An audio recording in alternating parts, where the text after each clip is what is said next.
Pois é, eu lembro no meu texto aqui, né, que até Zanin, o lawfare e a vitória da democracia, porque um nome como o do Zanin não era o que estaria ali como sendo o preferencial, né, para defender o presidente Lula naquela ação do Moro e da Lava Jato, porque ele é um advogado ligado mais à área empresarial, né? Ele eh, teve uma atuação muito grande em grandes processos, né, como o da falência da Transbrasil, da Varig e da bicicleta Caloi, né, aquela fábrica Caloi, e mesmo das americanas, né, das lojas americanas mais recentemente. E ele acabou sendo o advogado do Lula, e os dois tinham uma relação de planejamento conjunta, né? E eles uh, foram pelo caminho mais difícil, né? Porque a colocação ali era ou Lula foge, porque ia ser um preso político, ou ele fica e vai ser preso, e daí negocia, né? Enfim, negocia a delação premiada, negocia qualquer coisa para poder sair da prisão. Mas a posição dos dois foi: não existe crime, você não cometeu nenhum crime, e nós vamos até o fim com isso. Eles vão ter que se virar com essa questão, porque se trata de lawfare e de uma prisão política. E por conta disso, Lula passou mais de 500 dias na prisão. E eu conheci o Zanin em 2018, durante a campanha eleitoral, porque tinha recebido autorização do Ricardo Lewandowski para fazer uma entrevista para o jornal El País, onde eu era colaborador. E eu chego no prédio da Polícia Federal e o Zanin estava ali no saguão de entrada, pegando a credencialzinha para poder visitar o cliente, o presidente Lula. E ele falou: Olha, guarda aí que eu vou falar com o presidente, porque eu cheguei a queima-roupa ali, querendo fazer na hora. Ele falou: Eu vou conversar com ele. E ele saiu e falou: Olha, eu conversei com o presidente, a gente acha melhor fazer amanhã, né? Eu falei, Zanin, não vai ter amanhã.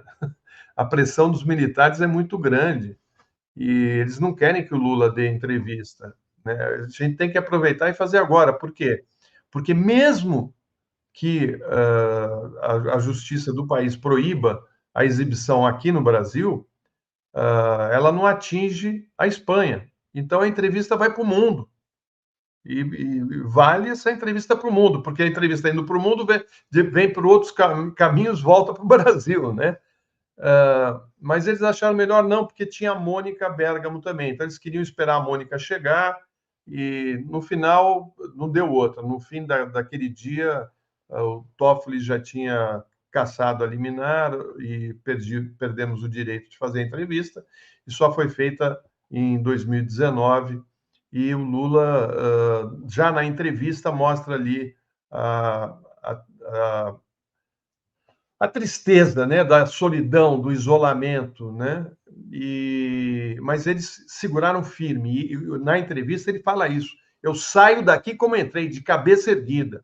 Eu não cometi crime e vou provar que não cometi. Vocês se lembram dessa entrevista? E a maneira firme do Lula, que passou por grandes sofrimentos com a perda do irmão, com a perda do neto, né? Enfim, ele estava realmente. Ô, Florestan, deixa eu só perguntar uma coisa. Quando você fez a primeira entrevista com o Lula na Sim, prisão, junto com a sim. Mônica Bergamo, quando você fez essa entrevista, ele já tinha perdido o Vavá ou Isso. não?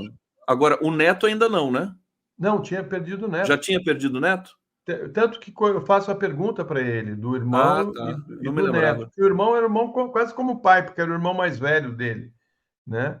E queriam levar o corpo até lá para ele se despedir. Ele falou: como assim? Né? Olha, não queriam permitir a saída dele, né? Eu acho até que ele nem foi no enterro do irmão, e foi no do neto. E cercado, lembra aqueles policiais da Polícia Federal, cheio de armas, né? Como, enfim, aquela cena bárbara, né, que a gente viu.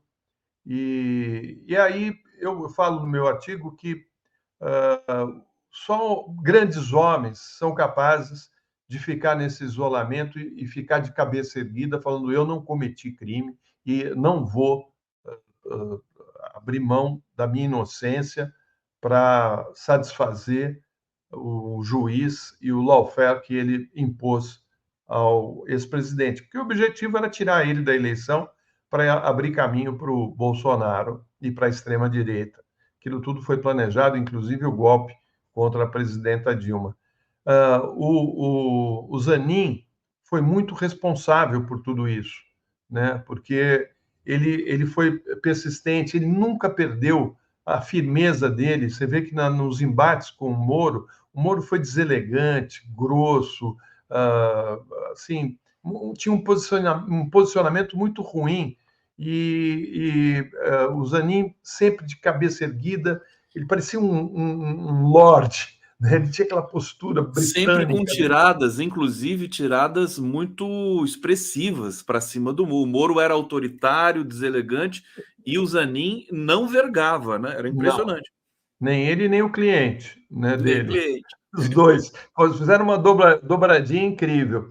E aí, eu não me esqueço também, né, do como isso terminou, né? Porque ele acreditou o tempo todo, tanto ele como o Lula, os dois acreditaram na absolvição, né? E ela veio carregada de simbolismo e emoção, né? Eu lembro do pouco antes do Supremo proclamar o resultado do julgamento, declarando o Sérgio Moro suspeito na condução do processo contra o Lula, o Gilmar Mendes fez um elogio muito bonito ao Cristiano Zanin. Ele disse: sem dúvida nenhuma, vimos um advogado que nunca se cansou em trazer questões ao tribunal, muitas vezes sendo até censurado, incompreendido. Eu faço, na pessoa do Dr. Zanin, uma justa homenagem à advocacia brasileira, afirmou o Gilmar Mendes com lágrimas nos olhos e com a voz embargada e muito emocionado. E aí você imaginar, né, que isso tudo ocorreu, essa entrevista, esse primeiro encontro com o Zanin, em 2018, e 5 anos depois eu estar vendo, assistindo ele assumir, né, a vaga na maior corte do país, na principal corte do país, como ministro do Supremo, indicado pelo seu cliente, né, que juntos lutaram pela defesa do Estado Democrático de Direito, né, que ajudaram a esclarecer o que estava acontecendo no país, né? Por isso que eu acho que o Zanin, de uma certa maneira, pode-se dizer assim, o nome dele está indissoluvelmente ligado à defesa dos primados da democracia e do Estado Democrático de Direito.